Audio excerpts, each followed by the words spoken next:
I'd like to invite you all in for a day of homemaking. And don't go anywhere, because at the end of the video, I have a question for you.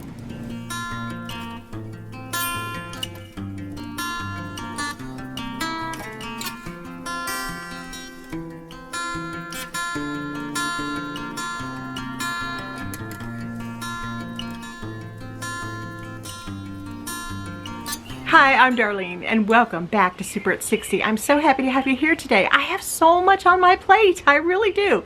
And first things first, we're going to start out with this huge ham that Lou and I bought back in January. They had them on sale, I guess, after the holidays, and we picked up 2 of them, and they were $5 a piece. Yes, $5 a piece for these great big, you know, those the pre-sliced hams or the spiral sliced hams, that size of a ham you'll see here.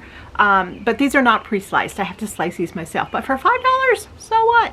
So I'm going to go ahead and slice up and do as much as I can with this one ham, get as much out of it and use every single part of it that I possibly can. So follow along and I'll show you exactly what I do to make this $5 ham a super duper special. So my plan is to slice up the really good sandwich pieces. You can see I'm getting a good container full. Lou will really enjoy this for his lunches. Can you imagine a sandwich made with this, with a little bit of cheese and tomato and lettuce and mayonnaise and mustard? I just think this would be one of the most delicious sandwiches, and it is worth every second that I take today to cut up these slices and to make this whole ham work for us. Another part of the ham will just be the good bits and pieces. You know, the pieces that aren't quite good enough for a sandwich, but maybe I can use like for casseroles or to put in my soups, because that's definitely one thing that I am absolutely going to be making with some of this ham and the ham bone. And speaking of the ham bone, here it is. It's a beautiful ham bone, and I'm just gonna, you know, put that in some stock or some water and just make that a beautiful soup. A little bit of celery I'm gonna float around in there, and some spices, and just make that really nice. And of course that bone stock is going to make it so nice and gelatinous. Just let that cook for a long time. The last thing I plan to do with the ham is make lard from the fat. I made sure to cut off all the fat that I possibly could from this ham, and I piled it up here, and I'm just going to put it all into my small little crock pot. I've done this before and it worked out perfectly, so I'm hoping it's going to work out the same for me again. I'll show you here what it looks like when it's done. It becomes very brown, very brown. And you think, oh wow, it's brown lard. But you know what? When it cools down and you put it in the refrigerator, you have to let it cool down first.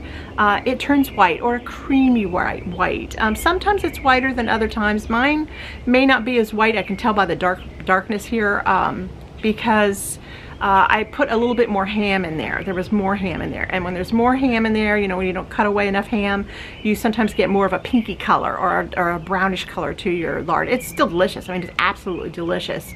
But it may not be as white if you were only cutting off the white pieces of the fat. I'd say we got our money's worth for a $5 ham. Well, welcome to our summer house.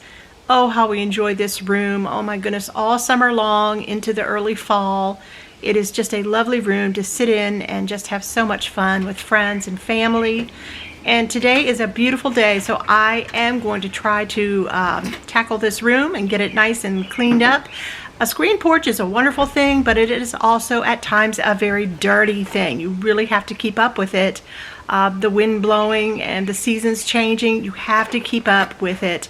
So I'm going to do my best today to clean up this beautiful summer house of ours so that we can enjoy it all summer long.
tonight, of course, I have to give you one of my delicious simple suppers. Tonight, it's barbecue chicken on buns. Here I'm going to start with 1.5 cups of ketchup, a 1/2 cup of apple cider vinegar, a 1/4 cup of Worcestershire sauce, that's always a hard one to say, 3/4 cups of packed brown sugar, 2 tablespoons of yellow mustard, 1 tablespoon of paprika. You can use smoked paprika if you'd like. 2 teaspoons of onion powder, 1 teaspoon of black pepper, and finish it off with a 1/2 cup of water. Just mix it all together well in the pot and just make sure that there's no clumps in there or anything. Just give it a good stir and let it come up to a boil. Then reduce it for, I'd say, an hour. Just keep an eye on it. Don't let it get stuck or stick to the bottom or anything like that. It is such an easy sauce to make, and it is so delicious. Here, all you want to do is just add 2 or 3 chicken breasts to a pan and just simply put it in the oven at 350 until it's done. And when it's done, you just take it out and shred it up a little bit with a couple forks, and you will have your sauce all ready to go. Now here I'm making some hamburger buns. Yes, I did. I made some sourdough hamburger buns. I'm sprinkling on some sesame seeds. You do not have to do this, but I love sourdough. We enjoy eating it, and we love the health benefits of it. Just simply get your favorite hamburger buns at your local grocery store, and you indeed will have a delicious, simple supper.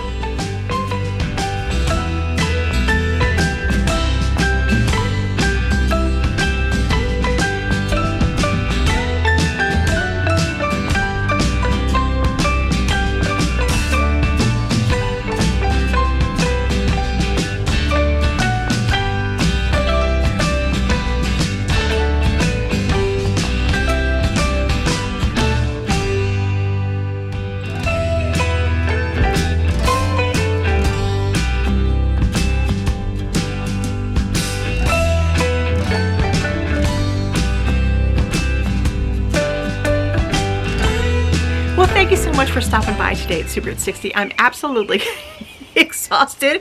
I cannot wait to go in there and have some of that delicious chicken barbecue. Oh my goodness, the house smells so good. That is a fabulous dinner to have, in the back of your mind, have it memorized. So if anytime you just have some chicken breasts hanging out, and we usually do, somebody who always got a package of chicken in the freezer or some sitting resting in the refrigerator waiting to be used somehow, throw it in a nice barbecue. A really simple sauce. You could see those things, like I said, you have these items in your pantry or in your refrigerator, and they're so easy to put together and make a delicious barbecue. And go ahead and just buy the buns from the store, your favorite buns, or delve into yeast buns. They're so easy to make. Or of course, if you do sourdough, the sourdough buns, we so prefer those. The taste is so wonderful, and the health benefits are just wonderful as well. Have you ever wondered, I just need to ask you, do you think it's harder or easier being a homemaker in your 60s? I know many of you are in your 40s and your 50s and your 60s, your 70s, your 80s. I know that. You tell me that. And I also know that I have some of you that are in your 20s and your 30s and you're just starting out. But I'll ask some of you older ones, and maybe this will eventually help some of the younger gals out there. Is it easier? I don't know. Some days I find that it is easier. Because I can just kind of take my time. I don't have to, and I'm not jumping over toys or running around trying to catch my children or trying to, get them in the car and get to carpools and take them to school or all kinds of events. I don't have to do any of that anymore. Do I miss it? Oh, I miss it so much. Some days I cry. I miss it so much. We'll start right now if you guys don't stop. Yeah, I miss it. But it does change the homemaking routine. There are days when, if I don't get to dinner because my back is hurt all day, or if I don't get my bed made because I'm in bed most of the day because I have a bad back, and sometimes, the heating pad is helpful to me. So, being able to do that is a great thing. And is it harder? Yeah, it's harder because, I can't move furniture around like I used to get really underneath. I can't, I don't want to get up on ladders anymore and clean things that are way up high or windows that are higher that I should be going. I can't get as much done in a day as I want to. I have this long list of things, and at the end of the day, maybe half, maybe a quarter of the things got done because I just ran out of energy That's just true. It's just all true. And let me know in the comments below what you think about that, about those thoughts. You know, do you have these same feelings that I do, or is it just me? I don't know. Well, I'm going to say goodbye now, and I'll look forward to reading your comments. Thank you so much again for stopping by. Please make sure to press that like button for me. Press that subscribe button. If you've never subscribed to Super at 60, I'd love to have you here as part of our friendship. It's a great, great place to be. Bye now, and Lord bless.